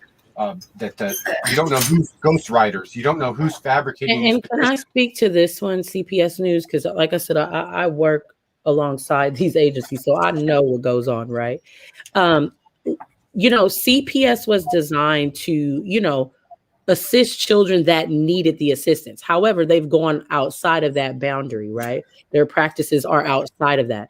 So if some people are like, oh, you guys are CPS bashers, absolutely not. What we're saying is, if these children are being targeted and murdered and abused within this department, somebody needs to hold them accountable. Does that make sense? And I've said this from day one. People on, the other side have been screaming, oh, CPS is not accountable. The department is not accountable. Yes, the department is. Because when the department chose to remove these children from the bio parents' care, it was contingent for them to put them in an environment that was conducive, allegedly, to keep them safe. That did not happen here because they're missing. So we're not going to continue to play this game. I want to demand body cams for CPS workers and for them to be, available and unsealed by specific departments or advocacy groups. This is ongoing. It happens. And the thing is that when the department brushes these instances like CPS News has mentioned under the rug, do you think that these things only occurred with that one child? Absolutely not. Behavior is learned. So a lot of times within the department, you have a lot of social workers that are turnovers. They have one of the highest turnover rates because it's a lot going on. There's trauma, but the department also traumatizes families and children as well. So with that, right, when somebody wants to do what's right within a department, they get blackballed easily, right? From the jump, right? But what I'm saying is, if you hear of these cases and the ones that we are bringing to light, imagine the ones that are not. That somebody's screaming over here or yelling over here, asking for help. And those cases are not publicized the way that we are publicizing this one and publicizing the one from Florida. I'm going to talk about the good book. It says our riches are in our children. We have failed and we are poor. Do you understand what I'm saying? We are poor because we need to advocate for our children. I mean, if not, your child is going to be next. Stop playing. Stop playing the game. Senator Nancy Schaefer said, dissolve it. I see no good in it. No child will ever be whole. She spent 4 years in the trenches. She was murdered, exposing, blowing the whistle, talking about 12 foster kids in a house with little rooms beneath it with the pedophiles. These facilities that are grooming, that are just sex trafficking. She was calling it out. Dissolve it. We just need cops to do their job. What the hell? The CPS investigator doing police work? If I was a policeman and I had dignity and morality and cared about the Constitution and the safety of children, I'd be saying, what are you talking about? You're an investigator. We have special crimes victims unit. Exactly. You took a 60-week course and you're here trying to do our job? Take your little paper, and go back to wherever you came from. This family's just poor. If you got food, if you want to help pay your bills, then you can help them. Then you're about protection and making sure they're getting some needs met. Okay, that's the whole gamut. Is that we don't need CPS investigators. Cops already there. Special victims unit. It's a parallel investigation. Can we even talk about why, when most of, like we said, they're charged with abuse in dependency court allegations, they are not charged with criminal charges in criminal court? Like, how the hell does that make any sense? You know why? Because the district attorney believes that there's a lot of insufficient evidence to even support that. It would never, there would not even be that many prosecutions. If we're talking about the baby from Lancaster, he's a different case, right? And his teacher called damn near every single chance that she got to, right? And they didn't do their job. What I'm saying is, how can you make allegations where you're removing familial status, right, in custody, but you're saying, oh yeah, you abuse your child? Well, why don't you fucking charge me criminally? But like I said, the evidence that the department has is not sufficient enough for the DA to pick up the charge.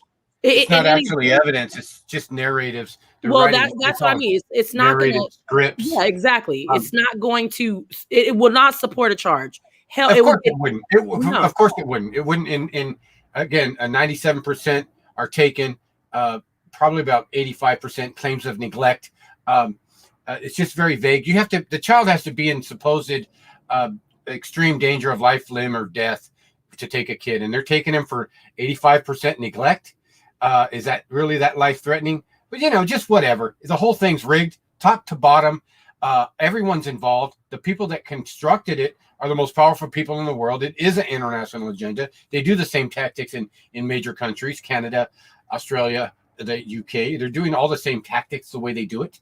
And just unlimited amounts of money and huge amounts of money. We're talking 100,000, 200,000 per child to traffic them in foster care a year, and you give them drugs, psychotropics. The whole system is designed to wreck brains, to wreck families, to destroy families. It's not to preserve anything. They place them in danger. Foster care never freaking worked. It doesn't work to take a child that's supposedly a abuse victim and set them in a home where they're 10 times more likely to be abused with strangers. They've never been in that home. They traffic them to different home, to different home, to different home. They cover up crimes against them in those homes. It's to break minds. It's to break spirits. Nancy Schaefer said no child will ever be whole going through this system. And it's 70%. If you go to 5 foster homes, 90% chance of being in the justice system. But it's just a grooming system. It works very well. It's working just the way it's supposed to. Ownership, rulership, slavery, and it's real simple to solve. Follow the Constitution. Abuse and neglect is a criminal matter. Sorry, Charlie. Take your little phony covert court, unconstitutional court. You're not going to get a trial. It's not even a court. A court has parameters, rules, regulations. These people are dictators that are accountable to nobody. You think the police are accountable to nobody? You see nothing till you get in children's dependency courts. Thank you so much, CPS Network. Like you just gave us all a lesson, and answers that we all didn't really understand. I mean, you're amazing at what you do. Keep doing what you're doing, because I mean, you're fighting for these babies that have no voice. Kai, LA Kai, you too as well, and others. I just want to say thank y'all for this, because y'all exposing the truth. And like I always say, the truth will come out. And I didn't believe listening to you is like made my mouth drop, like my jaw drop. Like I'm like, wow. I'm learning how corrupted this system really is.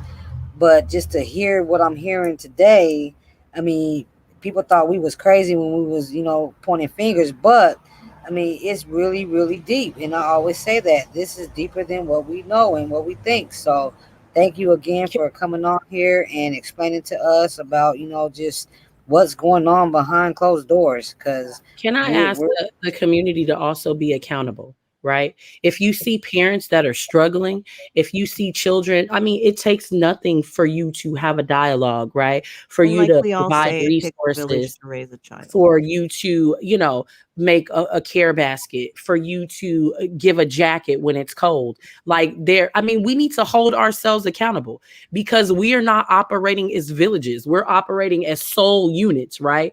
And I think that that's where a lot of, because we're just, a lot of these things too, like if a child is actually being abused, I'm talking about actually, right? A lot of times people are aware and they don't report it. These babies were being neglected, okay? Medically neglected, physically neglected, emotionally neglected, spiritually neglected, right?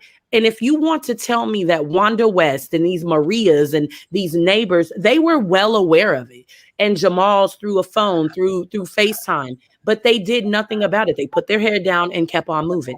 So you have to hold yourself accountable as a neighbor. If you're talking about a village, I mean, you need more than one person or one family or one home or one unit to be a village, right? So you have to hold yourself accountable If you see like a mother, even a vendor on the side of the road selling flowers, corn, whatever, and their children are with them, what when they take you to go to the Dollar Tree, get some bubbles, get a fan, come on, support the community. So we can't ask and hope this entity to do something that we're not doing ourselves, right? We have to hold ourselves accountable. Like, when was the last time you checked on somebody in your community that you just so happened to see? When have you paid it forward?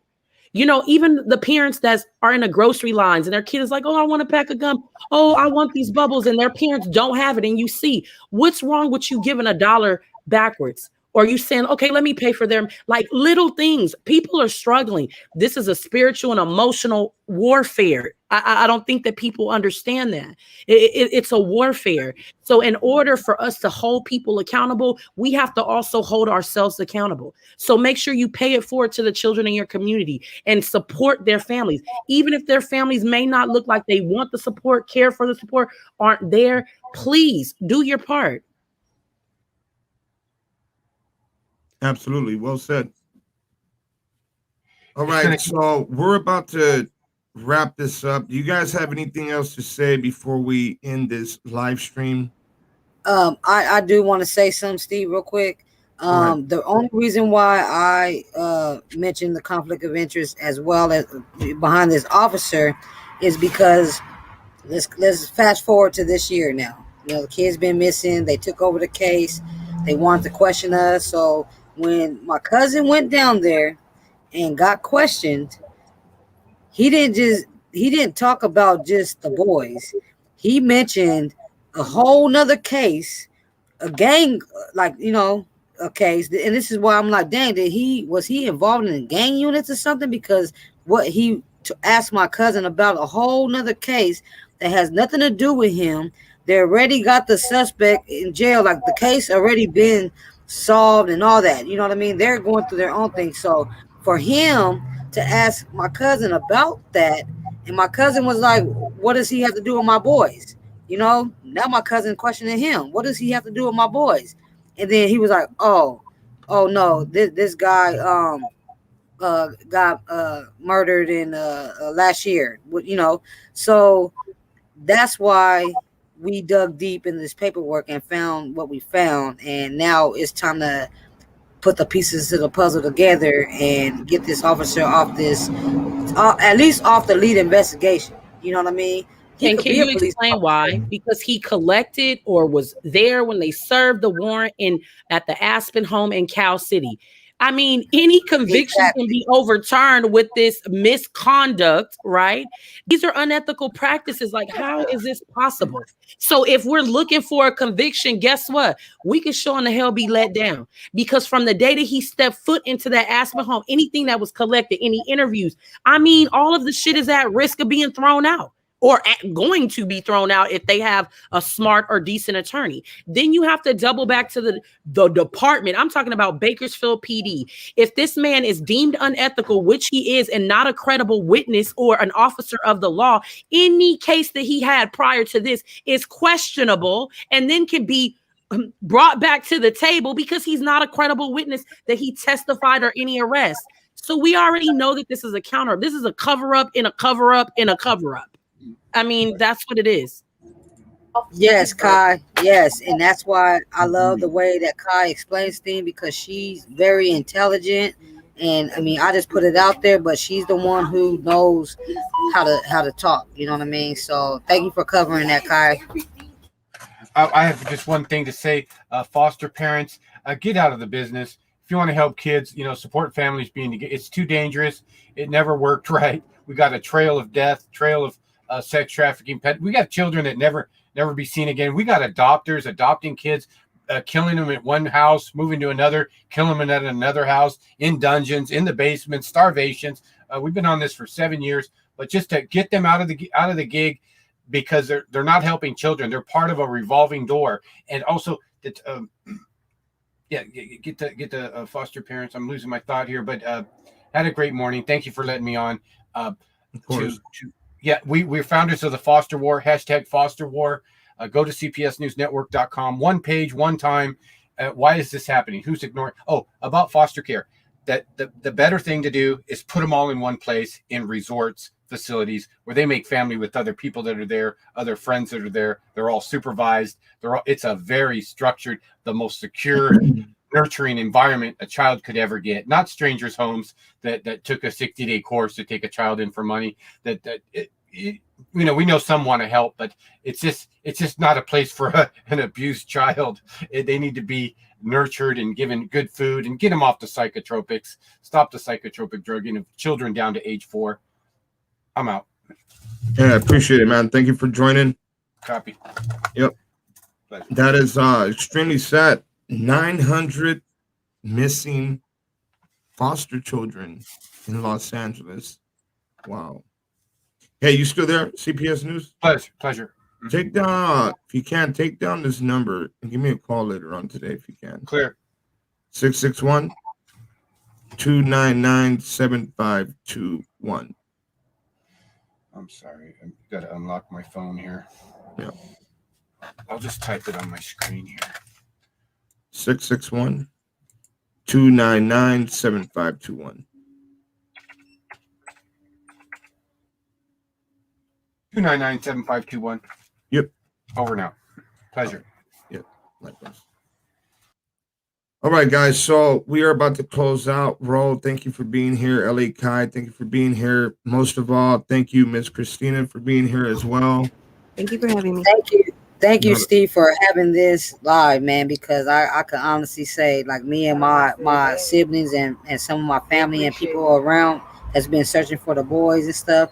We're all sitting here together and we're all listening to this because, I've been thinking about this before I went to sleep. I put it on Crenshaw's live last night that you were going live with a social worker, and then CPS Network came on and man, his was deep, and then LA Kai, and then just, this was a great live, and I appreciate everything you do as well. I mean, I've always had, you know what I mean? And let's just continue to do what we got to do next. This has to go through the courts because we can't do really much on our end about it. But, at the same time, let's just keep our faith and continue to leave it in God's hands, but do our, what we got to do behind the scenes. And just thank you all. Thank your supporters and thank you, everybody.